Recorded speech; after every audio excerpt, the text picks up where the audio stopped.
The stars looked different out here. Captain Elena Vasquez stood on the bridge of the Defiant Hope, watching the viewing screen as her ship moved through space. They had traveled farther from Earth than any human had ever gone before. The journey had taken 3 months, and every day brought new discoveries. "Captain, I'm picking up something strange," said Lieutenant Park from his station. His fingers moved quickly across the controls. Energy readings. Massive ones. About 2 million kilometers ahead. Elena felt her heart beat faster. This was what they had come for. First contact. The chance to meet other intelligent life in the universe. She had dreamed of this moment since she was a child. "All stations, report status," she ordered. The crew responded one by one. Everything was working properly. The Defiant Hope was ready. She was not the biggest ship humanity had ever built, but she was the fastest. Her engines used quantum technology that could fold space, letting them jump across vast distances. "Take us closer, Park, but slowly. Let's not surprise anyone." The ship moved forward. As they got nearer, the energy readings grew stronger. Then they saw them. Ships. Dozens of them. But these were not like anything humanity had built. They were enormous, each one bigger than a city. They looked alive somehow, with smooth surfaces that seemed to breathe and pulse with light. They moved through space like great whales through an ocean. "My God," whispered Engineer Chen from behind Elena. "How old do you think those are?" Before anyone could answer, their communication system activated, but not with a message. Instead, data flooded into their computers. The alien ships were scanning them, learning everything about the Defiant Hope in seconds. Elena straightened her uniform. "Open a channel, all frequencies." Static filled the bridge, then cleared. A voice spoke. It sounded like music and wind and something ancient all mixed together. The ship's computer worked to translate. "How curious," the voice said. "A species still using chemical propulsion, still burning fuel to move through the void. How quaint." Elena heard laughter, not just from one voice but many. The alien ships were laughing at them. "I am Captain Elena Vasquez of the Earth vessel Defiant Hope," she said, keeping her voice steady. "We come in peace, seeking knowledge and friendship among the stars." More laughter. The voice spoke again, and now it sounded amused but also bored. "I am High Archon Velgzarian of the Starborn Dominion. We have traveled these stars for 50,000 of your years. We have seen species rise and fall. We have forgotten more than you will ever learn." He paused. "You should return to your small world, little ones.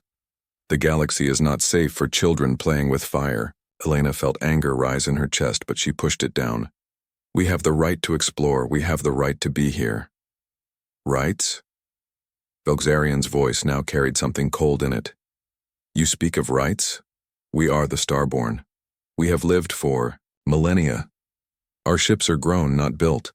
Our technology is woven into the fabric of reality itself. And you are barely past striking rocks together to make fire." One of the massive alien ships moved closer. It was beautiful and terrible at the same time. Lights danced across its surface like lightning and storm clouds. "Let me show you the difference between us," Velgzarian said. A pulse of energy shot from the alien ship.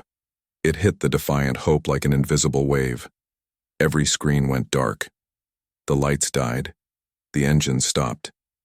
Elena felt the artificial gravity fail for a moment before emergency systems caught it. "Report!" she shouted into the darkness. Emergency lights flickered on, casting red shadows everywhere. The crew scrambled to their stations, trying to bring systems back online. "Everything's dead, Captain," Park said, his voice shaking. "Main power, backup power, even the coffee maker. Whatever they hit us with, it fried everything." "Life support?"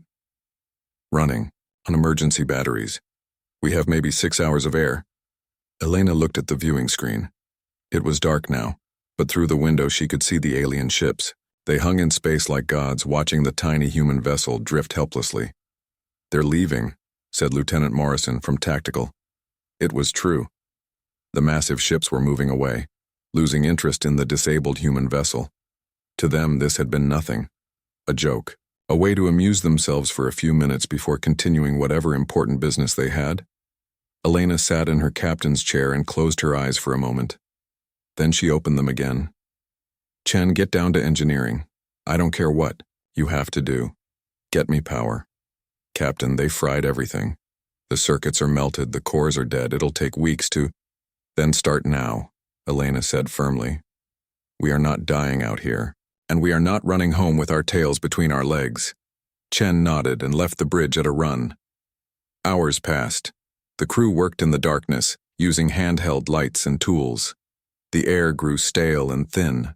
Elena felt a headache building, behind her eyes from the lack of oxygen. Then Chen's voice came over the emergency communication system. He sounded excited. Captain, you need to see this. Get down to engineering now. Elena made her way through the dark corridors to the engine room. Chen was standing in front of a computer terminal. Somehow, it was working, its screen glowing. In the darkness, how? Elena asked. I don't know, Chen said, shaking his head. The Archimedes AI should be dead. Everything else is. But look, the screen showed lines of code flowing past. The ship's artificial intelligence was not just working. It was learning. It was studying the energy pulse that had disabled the ship. It was adapting to it, changing itself.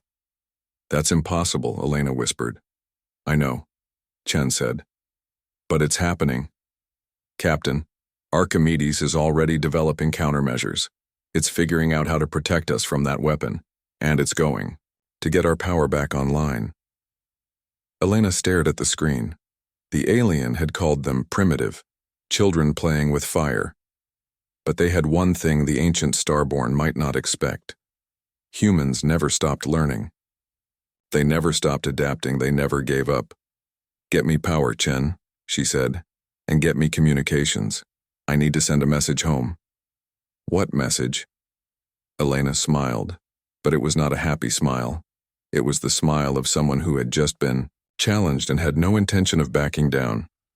I need to tell Earth that we just met someone new, and they really, really pissed us off. 2 weeks had passed since the Defiant Hope went silent. On Earth, people waited. They watched the news. They prayed. Some had already given up hope. Deep space was dangerous, they said. Perhaps the crew had been lost to an accident. A black hole or something worse. Then the message arrived. It came through the quantum communication system, the signal traveling instantly across light years of space. The message was detailed, full of data, video recordings, and Captain Vasquez's report. Within an hour, it reached the Terran Coalition headquarters in Geneva. President Sarah Chen sat at the head of the emergency council table.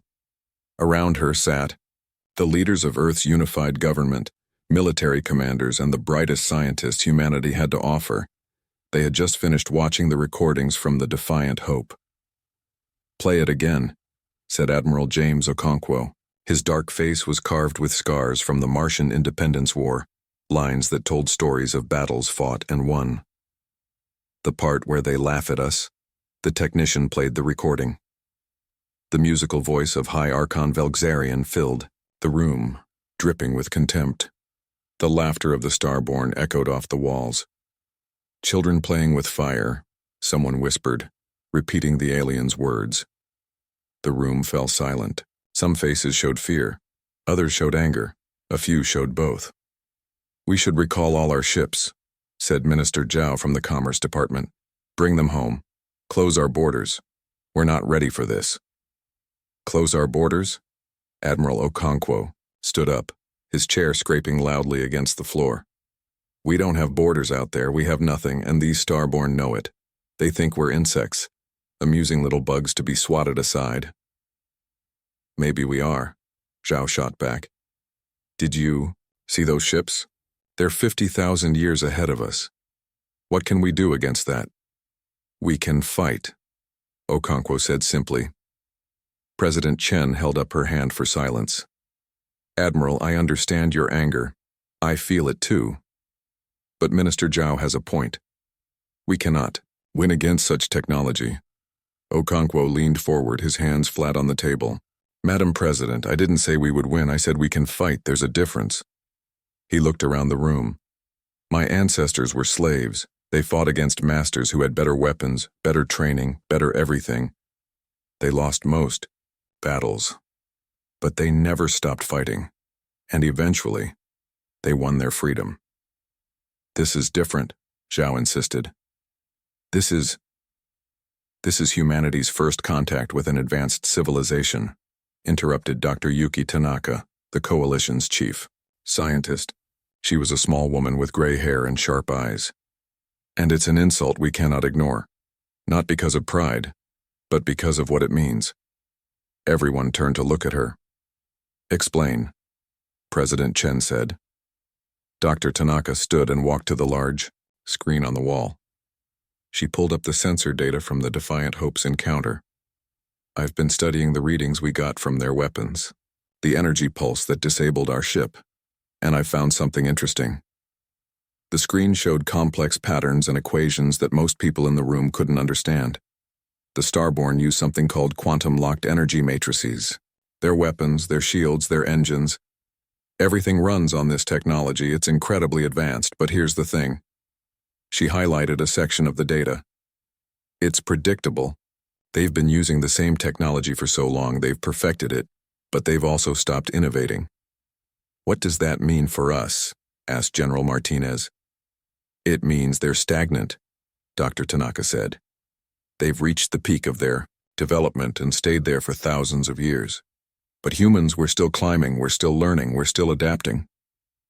Can we use that? Okonkwo asked, his eyes bright. Maybe, Dr. Tanaka said carefully. If we had time, if we had resources, if we had people willing to take risks. President Chen stood up.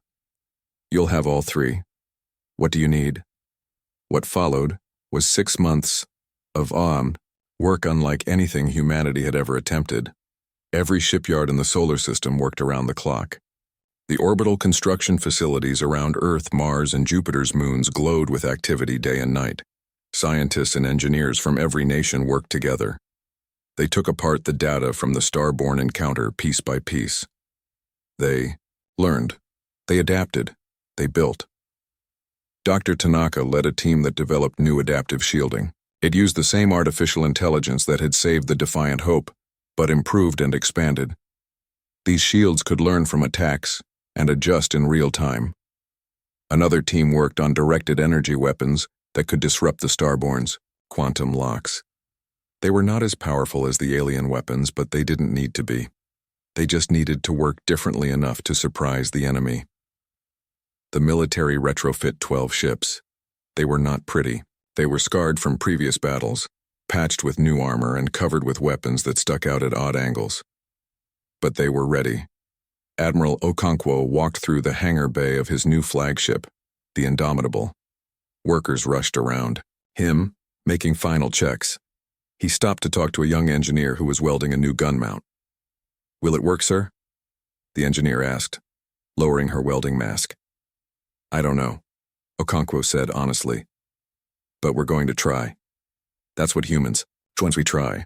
On the Defiant Hope, still hiding at the edge of Starborn space, Captain Vasquez received a coded message. She read it twice, then called her crew to the bridge. We have new orders, she said. Earth is sending a fleet. We're not running, we're not hiding. She paused, looking at each of their faces. We're going back, and we're bringing friends. Lieutenant, Park grinned. About time. I was getting bored just watching these alien bastards fly around. Elena smiled. Her ship had stayed at the edge of the Terminus Nebula for 6 months, observing the Starborn, recording their patterns, learning their habits. The aliens knew the little human ship was there. They just didn't care. It was like an ant watching lions. But ants could bite, and when enough of them worked together, they could bring down much bigger prey. 6 months after the first encounter, a fleet of 12 human warships jumped into the Terminus Nebula. They were small compared to the Starborn vessels. They looked rough and improvised, but their engines burned bright and their weapons were hot. The Starborn detected them immediately. High Archon Velgzarian, who had thought the matter finished months ago, received the report with surprise. They came back, he said, almost laughing. The primitives actually came back. His second officer, a Starborn named Kelvara, pulled up the tactical display. 12 vessels. They appear to be military ships. They're transmitting a message. "Play it," Velxarian said, curious now. Admiral Okonkwo's face appeared on the screen. His voice was clear and firm. "I am Admiral James Okonkwo of the Terran Coalition, Fleet. 6 months ago, you insulted humanity. You disabled our ship, you laughed at us and told us to go home. We have considered your words carefully." He paused. "We demand an apology, and we demand recognition as equals in this galaxy." Velxarian stared at the screen for a long moment. Then he started laughing. His officers joined in. The sound filled the bridge of his massive flagship. "Demand?" Velxarian said between laughs. "These children demand something from us?" He turned to his tactical officer. "Send 3 cruisers. Disable their ships, but do not destroy them. I want them alive, too. Remember this lesson. Let them limp home and tell their people about Starborn mercy." The 3 cruisers moved forward. Each one was 3 times the size of the largest human ship. Their weapons powered up, ready to deliver another humiliating defeat. What happened next would shock the galaxy. The 3 Starborn cruisers approached the human fleet like eagles diving on sparrows. They moved with grace and confidence. They had done this 1,000 times before, against 1,000 different species. This would be easy. High Archon Velxarian watched from his flagship, half interested. He expected the battle to be over in minutes. Perhaps the humans would beg for mercy. Perhaps they would simply run. Either way, the lesson would be taught. The first cruiser fired. Its quantum disruptor pulse shot across space, the same weapon that had crippled the Defiant Hope months ago. It should have shut down the lead human ship instantly. Instead, the human ship's shields flared bright blue. The energy washed over them like water over stone. The ship kept moving. On the bridge of the Indomitable, Admiral Okonkwo smiled. "Shields, holding. Looks like Dr. Tanaka's upgrades work." "All ships engage," he ordered. "Pattern Delta 7. The human fleet suddenly scattered in 12 different directions. They didn't move like military ships usually did, in neat formations and predictable patterns. They moved like a pack of wolves, each one independent but working together. The Starborn cruiser that had fired looked for a target, but the humans were already behind it, above it, flanking it from 3 sides. Railguns fired, sending solid slugs of metal at incredible speeds. The cruiser's shields blocked most of them, but not all. Small impacts scarred its living hull. "Impossible," whispered Kelvara on Velxarian's bridge. "How are they hitting through our shields?" The answer was simple. The human weapons didn't use energy. They used old-fashioned metal and momentum. The Starborn shields were designed to stop energy weapons, not solid projectiles moving at a fraction of light speed. The second cruiser fired at a human destroyer. This time its weapon found its mark. The destroyer's shields collapsed, and the ship's hull cracked open. Air rushed out into space. Half the crew died in seconds, but the other human ships didn't retreat. They pressed forward harder. 2 frigates moved in close to the cruiser, so close that the Starborn couldn't fire without hitting each other. They attached magnetic mines to the alien hull and boosted away. The mines exploded. The cruiser shuddered, wounded but not dead. "They're fighting like barbarians," Velxarian said, standing from his command throne. "No formation, no discipline, no honor." "They're fighting like humans," said Captain Vasquez. Her voice came over the communication channel, clear and mocking. The Defiant Hope had joined the battle, using the nebula's radiation to hide its approach. "We don't know anything about honor in space battles. We're making this up as we go." Her ship fired missiles, simple, chemical explosive missiles that any species would have invented early in their development. The Starborn had forgotten about such primitive weapons. The missiles slipped through their advanced defenses because no one had programmed the shields to stop something so basic. One missile hit the third cruiser's engine. The explosion was bright and beautiful and deadly. Velxarian felt something he had not felt in 1,000 years. Fear. No, not fear, concern. These primitives were actually fighting back, and they were doing damage. All ships, converge on the human fleet, he ordered. Kill them all. 30 more Starborn vessels entered the battle. Now the humans were outnumbered 3-1. The odds were impossible. Any sane commander would retreat. Admiral Okonkwo opened a channel to all his ships. Remember the Alamo. Remember Thermopylae. Remember every time humans stood against impossible odds. He paused. And remember that we're still here. Still fighting. Still winning. The human ships fought harder. They used tactics no other species had ever tried. They sacrificed drones to draw fire, then attacked from unexpected angles. They hid in the nebula's clouds and struck like ghosts. They rammed damaged ships into starborn vessels, turning defeats into weapons. And they transmitted music. Strange, wild human music that filled all frequencies. Classical symphonies. War, drums, electric guitars, rock and roll and opera and tribal chants. The sound confused the Starborn, disrupted their communications and got into their heads. One human captain transmitted a message that was just him screaming at the top of his lungs. It made no tactical sense. It served no military purpose. But it made the Starborn uncomfortable. These creatures weren't just fighting, they were enjoying it. The human frigate Hastings, its hull torn open and engines failing, turned toward a Starborn destroyer. The crew had evacuated except for Captain Rodriguez, who stayed at the helm. She pointed her dying ship at the enemy and fired all engines. The two ships collided. The explosion consumed them both. In the chaos, 3 human ships concentrated fire on one Starborn cruiser. Their railguns fired simultaneously, their missiles launched as one, their energy weapons all struck the same point. The cruiser's shields collapsed and its hull shattered. It was the first Starborn ship to die in 5,000 years. Belzarian watched his cruiser explode. He felt rage building inside him, rage he thought he had outgrown millennia ago. Enough. Games, he said coldly. I will end this myself. His flagship, the Eternal Dawn, moved forward. It was 10 times the size of any other ship in the battle. Its weapons could destroy planets. Its shields had never been breached. Admiral Okonkwo saw it coming. He knew what would happen next. His fleet was battered. 5 ships were destroyed. 3 more were crippled. They couldn't fight that monster, but they could do one last thing. All ships retreat, he ordered. Get out of here. That's an order. What about you, Admiral? Asked Captain Vasquez. Okonkwo smiled. He had lived a good life. He had fought in 3 wars.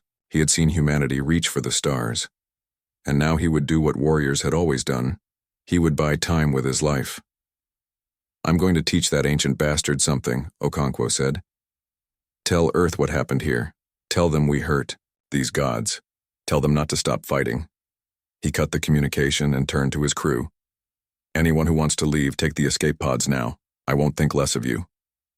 Nobody moved. His crew of 200 stayed at their stations. Then let's make this count, Okonkwo said quietly. The Indomitable turned toward the Eternal Dawn. All power was diverted to engines. The ship accelerated faster and faster, heading straight for the massive alien flagship. Belzarian saw it coming. Destroy that ship, he ordered. Weapons fire filled space. The Indomitable's shields collapsed. Its armor burned away. Its hull cracked and melted. But it kept coming. Nothing could stop it now.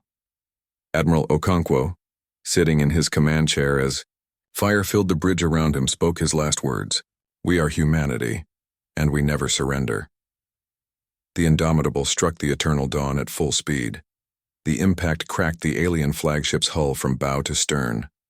Systems failed across the massive vessel. The bridge where Belzarian stood was torn open to space.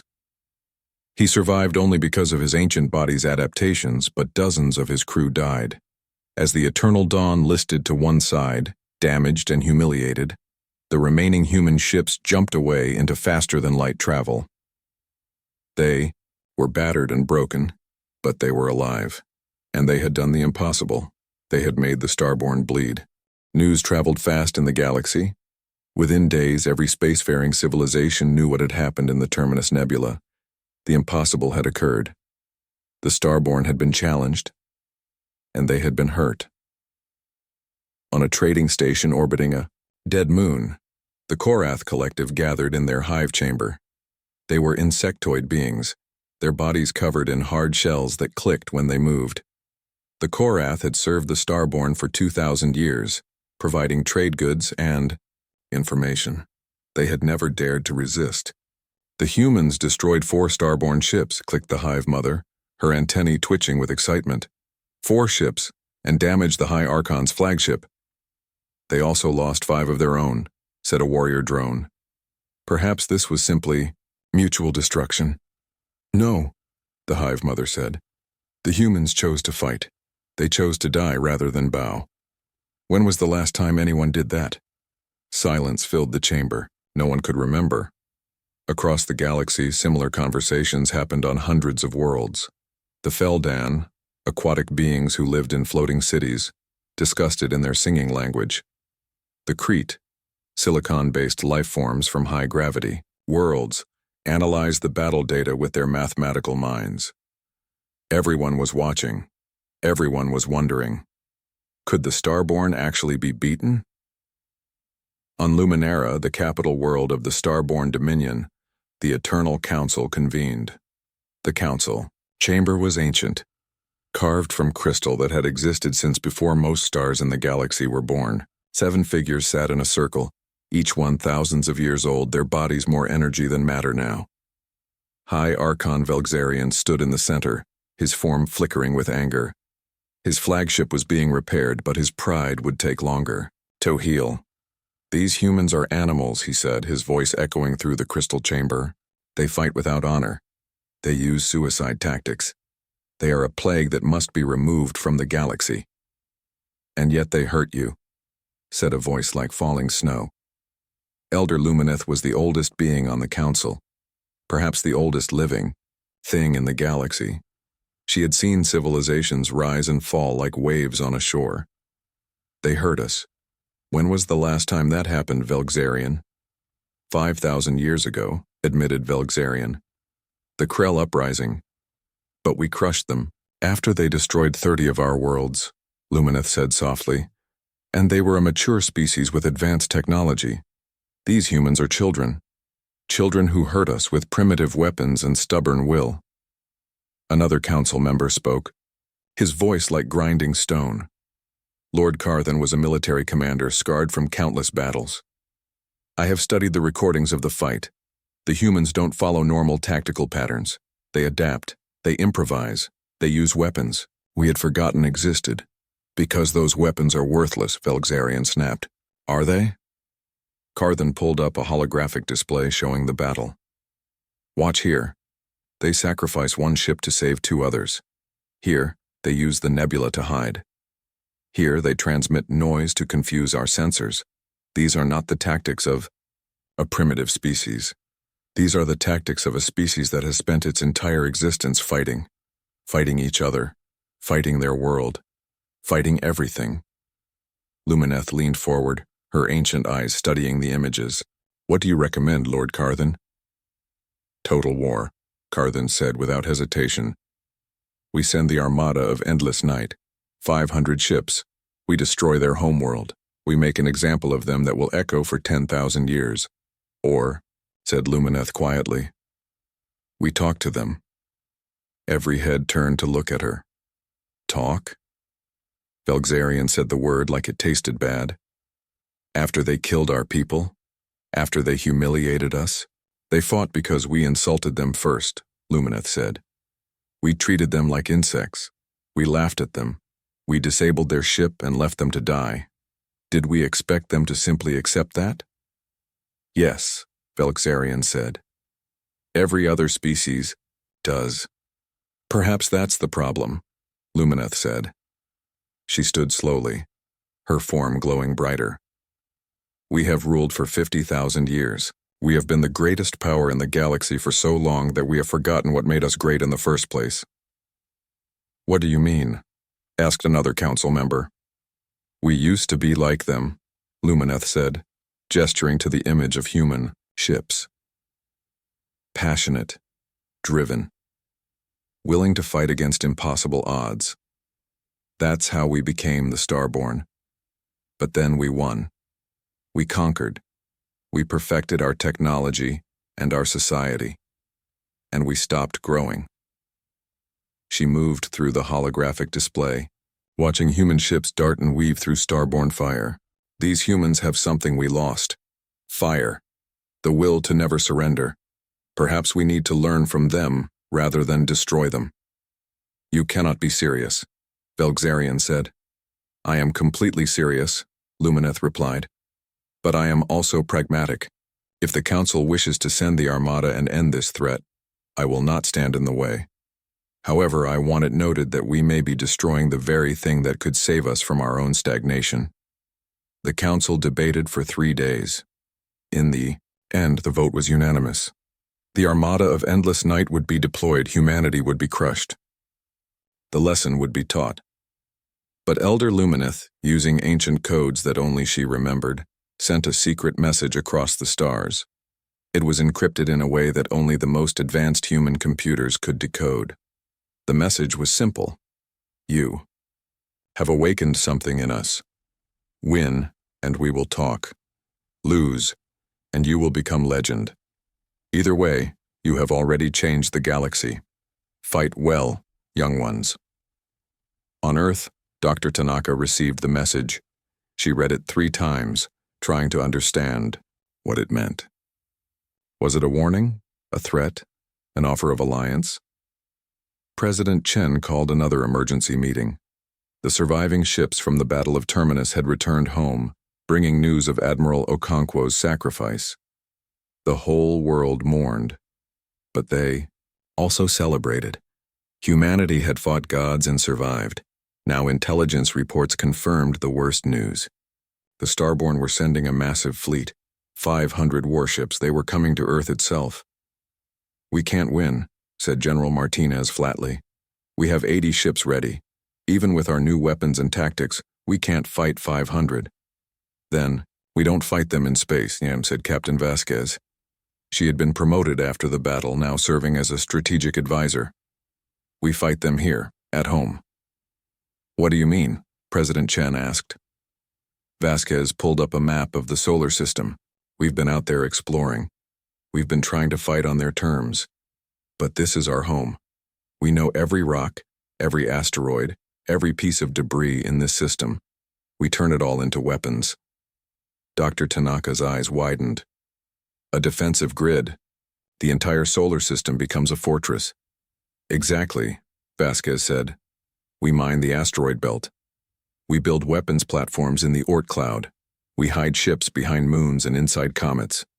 When they come to our home, they'll have to fight through hell itself to reach Earth. It will take months, said Minister Zhao. Then we have months, President Chen said firmly, because they're coming whether we're ready or not. Contact every nation, every company, every person with access to space. We're going to build the greatest defensive network in human history. And if we lose? Someone asked quietly. Captain Siu. Vasquez smiled, and it was the same fierce smile her mentor Admiral Okonkwo had worn before his death. Then we make sure they remember us. We make sure the galaxy knows that humanity fought to the very end. Across human space, from Earth to Mars to the mining colonies in the belt, people went to work. Old wars were forgotten. Old hatreds were put aside. Humanity united as it never had before, because they all knew one simple truth. The Starborn were coming, and humanity would be ready. The Armada of Endless Night arrived at the edge of the Sol system like a storm made of metal and light. 200 warships filled space, each one ancient and terrible. They had not been deployed together in 5,000 years. Their last mission had been to crush the Krell Rebellion, and they had turned 30 worlds to ash. High Archon Velgzarian stood on the bridge of his rebuilt flagship, looking at the small yellow star ahead. Somewhere around that star was a blue planet where the humans lived. Soon it would be dead, and this insult would be avenged. Scan the system, he ordered. The results came back quickly, and they were strange. The system was full of debris. Asteroids, destroyed satellites, pieces of metal floating everywhere. It looked like a junkyard. They've been mining, said Kelvara. The entire asteroid belt has been torn apart. Gathering resources for more ships? Velxarian asked. Perhaps, but I'm also detecting power signatures. Thousands of them, hidden among the debris. Velxarian felt a whisper of concern. Weapons? Before anyone could answer, the ambush began. What the Starborn had thought was debris suddenly came alive. Thousands of platforms, each one small and primitive, activated simultaneously. They fired missiles, railguns, and energy weapons. Each platform alone was no threat to a Starborn ship. But there were thousands of them firing from every direction. The Armada's shields held, but the sheer volume of fire was staggering. The Starborn ships had to divert power just to defend themselves. Forward, Velxarian ordered. Destroy these toys as we advance. The Armada moved deeper into the system, destroying weapons platforms as they went. But for every one they destroyed, 2 more appeared from hiding. The humans had turned the outer solar system into a maze of death. Then the human fleet appeared. 80 ships jumped out of faster-than-light travel, emerging from behind asteroids and moons. They looked rough and improvised, covered with extra armor and weapons. Captain Vasquez commanded the Defiant Hope II, a new ship built from the lessons learned in battle. All ships engage, she ordered. Make them work for every inch. The human ships dove into the Starborn formation like sharks into a school of fish. They didn't try to win direct confrontations. Instead, they used hit-and-run tactics, firing and then disappearing behind cover. They led Starborn ships into minefields. They collapsed parts of the asteroid belt onto pursuing vessels. The Starborn were stronger, but the humans were fighting in their own backyard. They knew every hiding spot, every shortcut, every trick. A Starborn battleship pursued 3 human frigates into the Oort cloud, the region of icy debris at the edge of the system. Suddenly, a comet that had been dormant for millions of years activated hidden engines. It changed course and struck the battleship at incredible speed. The impact was like a small nuclear explosion. They're using the entire system as a weapon, Kelvara said in disbelief. It was true. The humans had spent months preparing. Every asteroid that could be moved had been given engines. Every comet had been seeded with mines. Every crater on every moon hid weapons or ships. The Sol system had become a fortress. But the Starborn had numbers. Slowly, inevitably, they pushed forward. Human ships were destroyed. Weapons platforms were eliminated. The defensive network was collapsing. Then something unexpected happened. New ships appeared. But they weren't human. The Korath Collective arrived first, their insectoid vessels emerging from jump space. Then came the Feldan in their water-filled ships. The Crete brought their massive, slow vessels built for high gravity. 6 other species joined them, each one bringing what ships they could spare. Velxarian stared at the tactical display in shock. They're helping the humans? Why? On one of the Korath ships, the Hive Mother opened a communication channel to all vessels in the system. For 2,000 years we bowed to the Starborn, we were afraid. But these humans showed us that gods can bleed. Today we choose to stand with them. Similar messages came from the other species. They were tired of Starborn dominance, tired of being treated as lesser beings. The humans had given them hope, and they were willing to fight for it. The battle became chaos. Starborn ships found themselves surrounded by enemies who fought with desperate courage. The aliens weren't as skilled as humans in improvisation, but they were brave, and they were many. A Feldan ship, its water tanks ruptured and crew dying, rammed into a Starborn cruiser.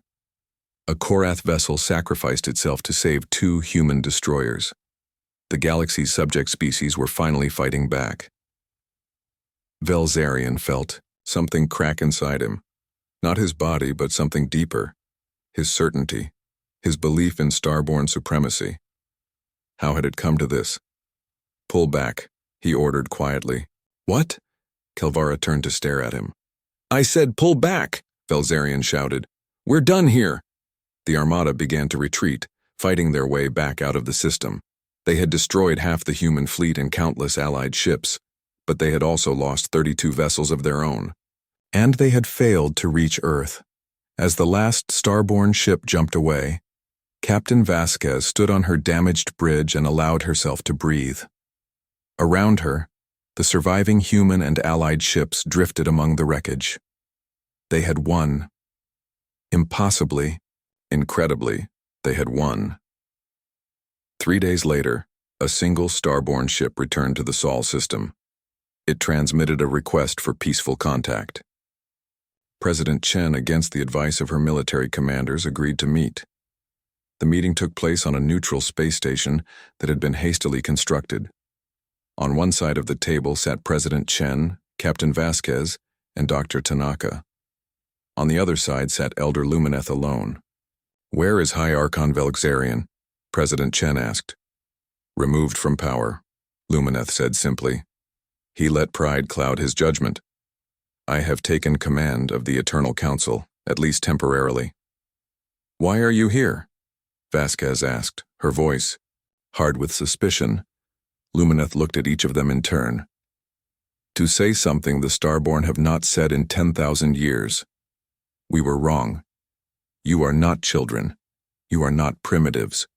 You are something we had forgotten existed. You are a young species with fire in your hearts and steel in your spines." She stood slowly. "The galaxy is large enough for both our kinds. We offer peace. Not the peace of master and servant, but the peace of equals." President Chen considered this. "And if we refuse, then we will fight again," Lumineth said.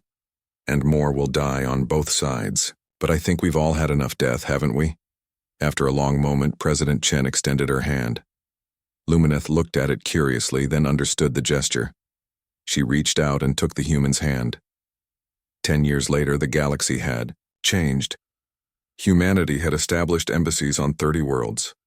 The Starborn and humans worked together, the ancients sharing knowledge while the young species provided innovation and energy. Other species, inspired by humanity's courage, had demanded and received better treatment from the Starborn. Captain Elena Vasquez, now Ambassador Vasquez, walked through the crystal gardens of Luminara. Elder Lumineth floated beside her, her energy form glowing softly in the eternal twilight. "I have a question," Lumineth said. "What is it that makes your species so relentless? We have analyzed your history, your biology, your culture, but we still don't fully understand." Vasquez smiled and looked up at the stars visible through the crystal dome. "We come from a small world circling an ordinary star. For millions of years. We looked up at those stars knowing we didn't belong there yet. We were trapped by gravity and distance and our own limitations." She turned to face Lumineth. "But we never stopped looking. We never stopped dreaming. We never stopped trying. We've spent our entire existence climbing towards something we could barely imagine. And the thing about humans is, Elder, we never stop climbing. Not for anything, not for anyone." Lumineth was quiet for a moment. Then she said, "Perhaps that's what we lost. The joy of the climb. We reached the top and thought we were done. But you've reminded us that there is no top. There's always another mountain. Always another challenge. So what will you do?" Vasquez asked. "We will climb with you," Lumineth said. "And perhaps together, we will find peaks neither of us could reach alone." Far away, at the edge of explored space, a new joint expedition prepared to launch. Human and Starborn ships together, heading into the unknown. On the human ship Adventure, a young captain looked at her crew. "Ready to see what's out there?" she asked. "Always," they answered. And somewhere in the vast darkness between stars, something ancient stirred, something that had been waiting, something that would challenge both species in ways they couldn't yet imagine. But that was a story for another day. For now, humanity had earned its place among the stars. Not through surrender or submission, but through courage, adaptation, and an unbreakable will. The Starborn had laughed at a single vessel. Then everything changed, and the galaxy would never be the same.